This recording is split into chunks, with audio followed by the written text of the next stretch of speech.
Այս համերգասրահում դիլիջանցիներն անվանի շատ երաժիշտների են ծափահարել, իսկ Նորայր Քարտաշյանի համար սա վերադարձ է հարազատ կրթօջախ 44 տարի անց։ Երաժշտական դպրոցն ավարտելուց ի վեր առաջին համերգը, բայց արդեն Դիլիջանի արվեստի պետական քոլեջում։ Այն նվիրում է կրթօջախի հիմնադրման 80-ամյակին, որը լրանում է այս տարի։ Սա իմ համար մի մեծ իրադարձություն է։ Իմ հարգելի, իմ սիրելի քաղաքին, իմ ծննդավայրին, իմ երաժշտական դպրոցին մի այսպես փոքրիկ ժեստ կարող եմ ասել, որովհետև այնքան բան եմ այստեղ ես սովորել, որ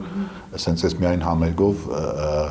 շնորհակալություն ասելը չի ստացվի, կարծում եմ։ Եկել է 2015-ին իր հիմնած եւ արդեն ճանաչված Նորայր Քարտաշյան եւ Մենուա երաժշտախմբի հետ, որի առաքելությունը փողային նվագարաններով հայկական գործիքային երաժշտության ավանդույթները ներկայացնելն է։ Նորայրը ոչ միայն հմտորեն տիրապետում է փողային նվագարաններին, այլև ինքն է դարձել նոր գործիքների եւ երաժշտության հեղինակ։ Դուդուկի եւ հայկական սրինգի հիբրիդ է կոչվում դա,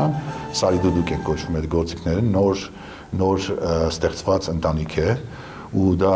թույլ է տալիս, որպեսզի բազմաձայնությունը, այսպես երաժշտության մեջ, ավելի այսպես տեխնիկական իմաստով հաղթահարելի է ստացվում։ Բացի հայկական գործիքներից կան նաև ուրիշ գործիքներ,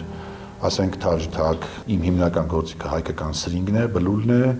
եւ նաեւ դուդուկների, ինչպես ասի, այդ դուդուկների ընտանիքը, նվագում են նաեւ պկու, շվի։ Դահլիճը ջեմ ծափերով ընդունեց Կոմիտասի Սայաթնովայի ստեղծագործությունների գործիքային մեկնաբանությունը։ Կրթօջախի նախկին սանը այդ օրը նաև վարպետության դաս անցկացրեց քոլեջի ուսանողների հետ, իր փորձն ու հմտությունը փոխանցելով ապագա երաժիշտներին։ Քանի որ ես սովորում եմ ջութակ, ես ավելի շատ դասական ճյուղով եմ եւ հայկական եւ ժողովրդական երաժշտությունը նույնպես ինձ հետաքրքիր էր եւ շատ բան իմացա։ Ստացա այնպեսի գիտելիք, որ միշտ կմնա ինձ հետ։ Քոլեջը չի խախտում նախկին սաների հետ հանդիպումների ավանդույթը, որոնք որպես կանոն ուղեկցվում են վարպետության դասերով։ Մեզ համար մեծ ուրախություն է, երբ մեր նախկին սաները վերադառնում են իրենց կրթօջախ։ Պարբերաբար անց են կացվում վարպետաց դասեր։ Այս ամենը ցույց է տալիս, որ մեր կրթօջախը միայն կրթություն չէ, այլ մշտական կենթանի միջավայր, որտեղ սերմանված արժեքները